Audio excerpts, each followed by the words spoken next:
next slot, and we are actually going to meet the brain behind this. We are actually going to meet a group of people, a set of people who are going to be talking to the brain. We're going to find out a lot of things. I don't know what they're going to be talking about, but I'm sure it's going to give us also an expose, an insight into what has been put in the piece. So we are going to call on Mr. Musibe Edwin and Ms. Tato Dillis, and who are going to be joining our father, the author, Reverend Etta Peter. We are going to be getting a lot from them. Please, can we put our hands together as they come on stage? Hello. Okay, I have people in the house. Once more, good evening. At this session, we'll be looking at a very brief interview about our father, Reverend Etta Arung Peter, about the book on destiny decisions. I'm called Musibe Edwin Jiteba, a master's student at the University of Boya, reading educational technology, and the beautiful damsel on the opposite side of the panel is another person, Miss Tato Dillis. She's also a master's student at the university at HIMAT. So we are here to interview our father. So straight away, I would like to ask Reverend, what actually inspired you to put on this beautiful piece of material on destiny decision? Wow, good evening everyone. I'm blessed you're here. Actually what inspired me has to do with the high rate of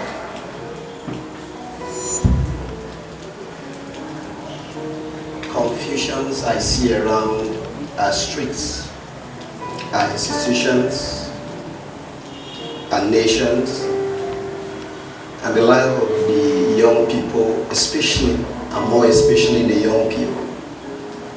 I've seen them make risky decisions, suffered from indecisions, and being influenced by the pressure of life. And coupled with the people I've been opportune to talk personally with for 13 years, relating with the young generations. A few minutes ago, we heard from a young man who said he almost committed suicide. That was a decision he was about to make by committing suicide. And the state in which he was is a product of a wrong decision he had made. And that life of stagnation, revolving and evolving around the same circle, was the outcome of that decision. Amazingly, you just heard one. But these years I've heard less than 1,000 such kinds of stories. And I saw that there was a need to bring out this piece. And that's what pushed me into these realities. Thank you. That's so inspiring. Thank you very much for the response. You know, generally in our world, everybody has a definition for destiny. For example, a young lady will say, this boy loves me so much. Every time I need him, he's there for me. Would that not be destiny? So I'd like to ask you, according to you, what is destiny? Wow. Amazingly, what a wonderful question. Like our reviewer said, the word destiny has been grossly misunderstood. And the level of importance, significance, and attention that was supposed to be paid to that word has been greatly reduced or undermined. To me, destiny has to do with the sum total of everything God wants you to become. in this life.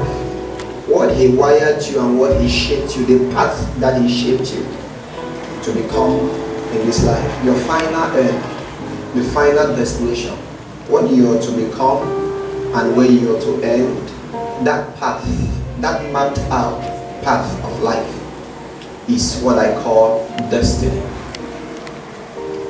I don't believe that whatever happens to any human being, if you die somewhere, is destiny. I don't believe that whatever happens to you is destiny. I believe that there is a carved out path laid for every human being upon the face of the earth. And I believe that true life, true worth of living starts when you become of this awareness, you become aware of it and make up your mind to walk in it or go after it. That's my philosophy about this.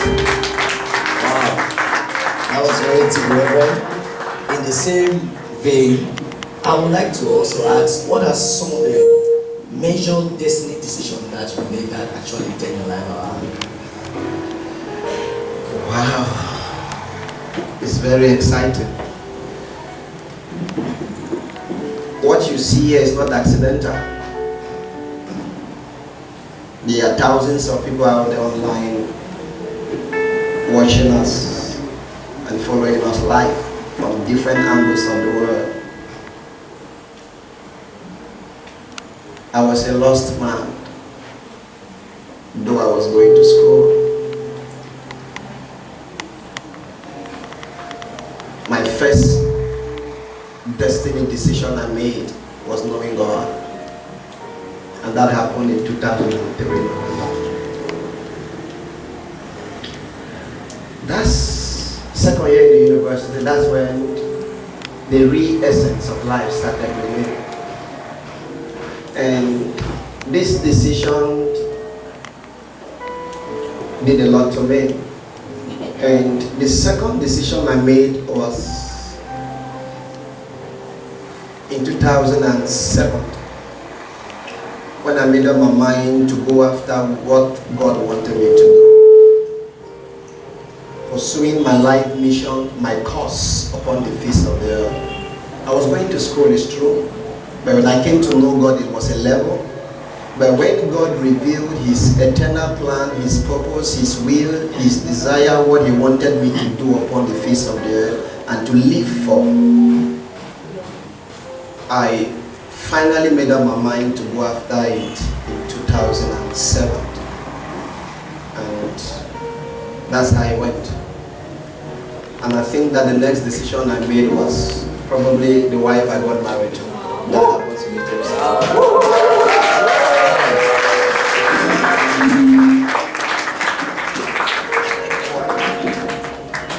I think I needed someone who could help me go my way. Amen. I needed someone who could manage and carry and nurture and fuel the cost and price of my destiny.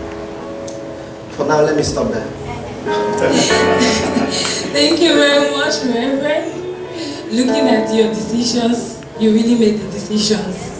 And we just want to know, what are some of the challenges from your own experience that you faced and encountered in an attempt to make destiny decisions? Wow. First of my challenge I had in SWA, I had friends. I'd always been a man of people. Most of my friends deserted me when I came to know the Lord in the university. Friends were from primary school, secondary school, high school, university, and I lost most of my friends. And it's enough to put you on emotional trauma. And some said they'll report me to my family, my brothers and sisters. I lost them. And the second one I made about purpose, following the course of my life. I know my kids, sisters, my brothers, families, blood ones are watching me online right now, Valerie, Queen, everyone. It cost my family a lot. And they thought I lost my way. They thought probably I had been misled, I joined the cult, or probably this God thing. There were higher dreams for me. There were dreams of probably falling bush, picking better things, doing better jobs, and I chose this path. It was costly, very costly. And let me say costly. It hurts, and it hurts others sometimes. And I believe that if you've never heard anybody, then you've not reached the peak of decisions. When it's destiny, it will touch someone. It might not be for life, it might be for a moment. So those are some of the things I think it cost me. Now it's costing my life. I don't think I have a life to some extent, but I really need one. And I'm sure God will help me. Because it looks like everyone wants you, everyone wants to talk to you, everyone is calling you few minutes, there's an issue here, there's an issue here, and you can't reach all. Sometimes in trying to reach all, you're hurting another. You're trying to reach out one, you can only be at one place at one time, talk to one person at a time. It's difficult sometimes to talk to all. And sometimes not everybody will understand you actually. The person in public is different from what is going within and inside that person. Thank you. I was rich and impressed. So, Reverend, with such deep insight and experience, I wish to really ask what can actually cause someone to make wrong destiny decisions. Wow.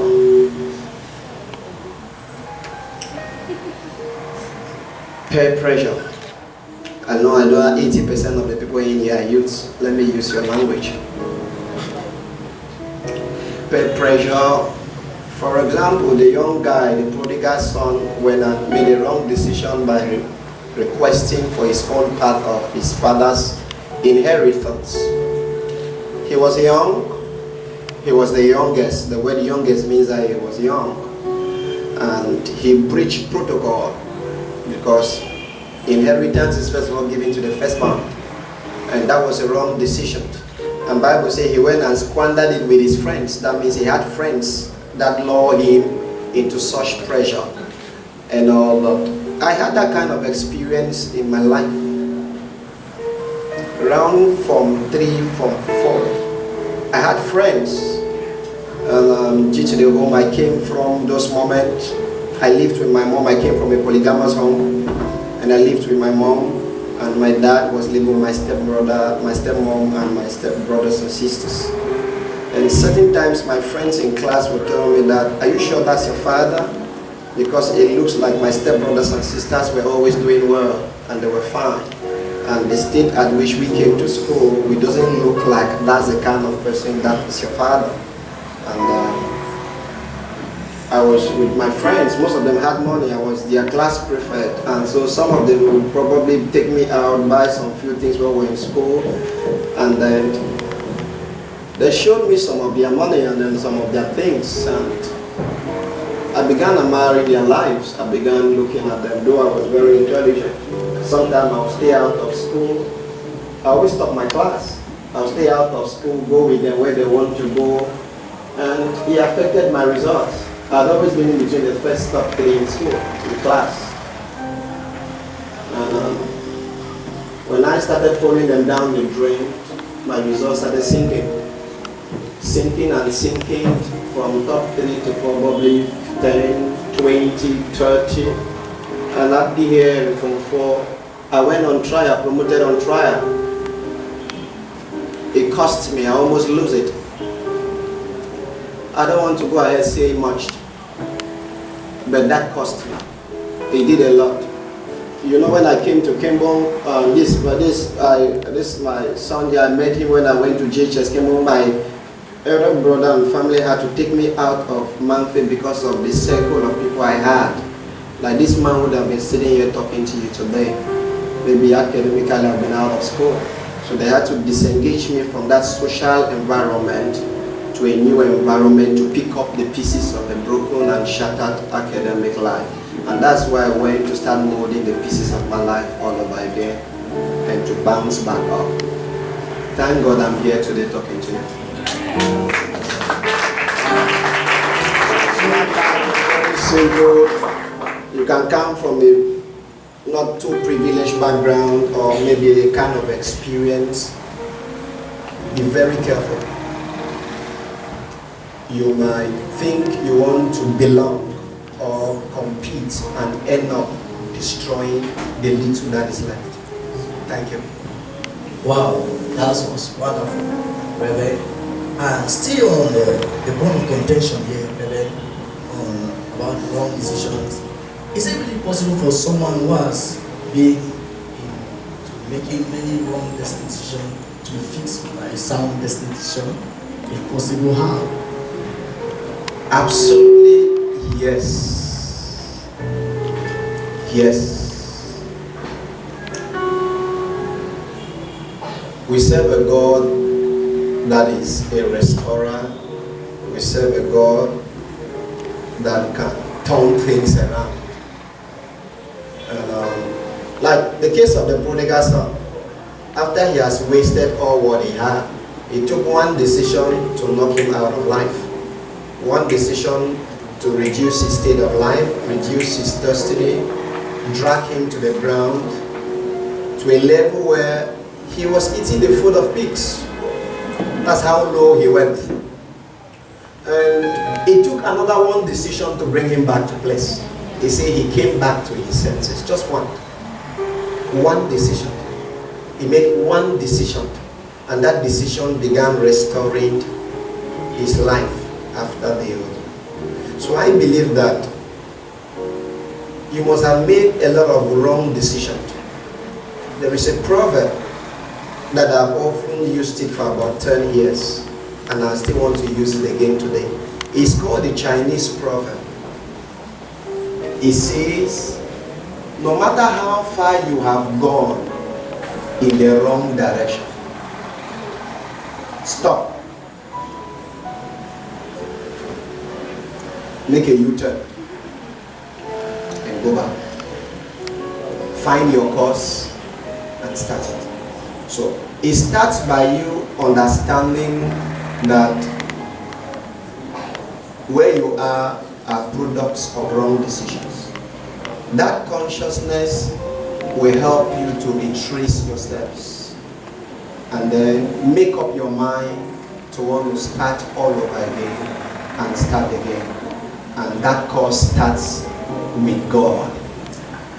It starts with God, and it starts with hanging around the right people, having the right information, and personally become determined. The young man said, I will arise and go. I will arise. It's a decision. You have to make up your mind, no matter how low you are, do you want to arise? Where you are you? Maybe you're not saving money. You might want to arise financially. Maybe every relationship you get involved, it gets broke or gets broken. Maybe you have to find out, what am I missing around the area of relationships that my own doesn't work or they get broken? And then you make up your mind. Say, okay, from now probably I'm not just going to kick off a relationship without actually looking well before leaving. It's also one of the decisions you have to make. Probably you were not going to school. You abandoned school because of things. Maybe you might make up your mind that you want to go back to school. You make a decision. There's just a lot of decisions and things every human being makes it. Like I put it, a great life starts with a decision. A great destiny starts with a decision. An awesome, impactful, celebrated life is a product of series of decisions. Thank you.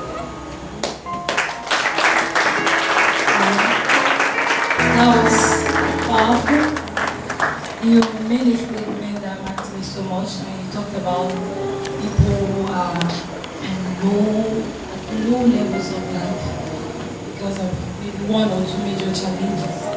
I like to, maybe somebody is out there, maybe if not here but online, is listening to you and the person is saying, oh, my life is over, it's finished for me, because they're in one tight corner where a decision plays them in. What is the word of advice that you have for such a person? Wow, I'm going to write. Around the end chapter of this book, I wrote on the topic that we used in the last conference, Destiny Can't Stop Here. And that is a subtopic under the book. In that book, I wrote to prisoners. As people were spotted, and I wrote specifically to that. And perhaps, and I said there are two things that can take you into prison. You can get into prison by not being guilty or innocent. Joseph was in prison not because he committed a crime. And you're going to have those kinds of people in prison. And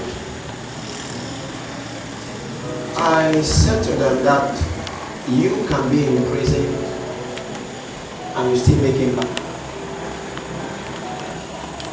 To be in prison, you're constrained physically, but your potentials are not constrained. The ability to interpret dreams took place when he was not in prison, and took place when he was in prison. So your giftings are not in prison. You can be in prison physically, but your capacity and potentials are not in prison. And this is very important. And you find Joseph woke up in the morning and he's smiling. He's smiling. Asking the other prisoners, why are you sad? What is happening to you? You can see care for other prisoners who are in prison. And by so doing that, God opened a door for him that he walked out of prison. Which means all the hopes are not going to find that you're in prison. The Apostle Paul wrote 5 epistles. 5 epistles in prison. Ephesians was written in prison. Chorus was written in prison. The book, the letter to Philemon was in prison.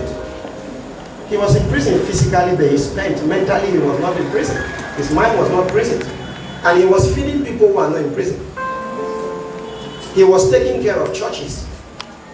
He was leading them and guiding them. So don't narrow your world because something happened to you. And for example, like the woman Ruth, she got married. It was a decision to get married. She made and she chose the husband to whom she got married. After some few years, they had no children. The man died. She stayed in the same place mourning.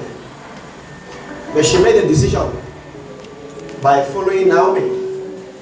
And that decision became the ultimate and awesome decision until a level where generation past, her name still appeared in the New Testament in Matthew chapter 1 as the great-grandmother of the descendant of Jesus Christ.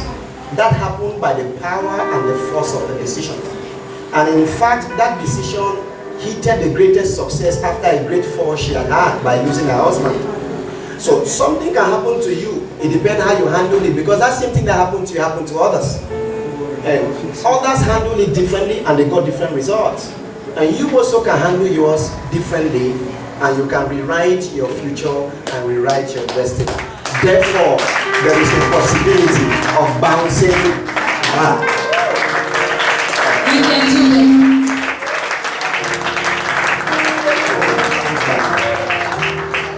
Everybody can bounce back. I believe in the audience we have many questions. Online, there are many people who have questions they want to ask. But I like to say that the book will answer to the rest of the questions that the Reverend could not answer.